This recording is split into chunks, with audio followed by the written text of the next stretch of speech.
Chushkopek, Bulgarian, ch. 5, literally, pepper roaster, is a uniquely Bulgarian kitchen appliance for roasting peppers, aubergines or potatoes, generally used in salads.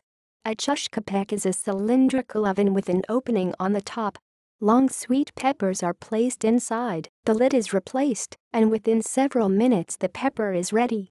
Due to the appliance's design, the pepper is evenly roasted across all its surface, leaving a blackened skin which is then easily removed. The Chushkopek was voted Bulgaria's household revolution of the 20th century in a 2009 campaign by Bulgarian National Television. Usage: there are several dishes and dips that are prepared from roasted peppers or eggplants. Ljutenica, Ajvar, Kyopalu, Imam Baildi. References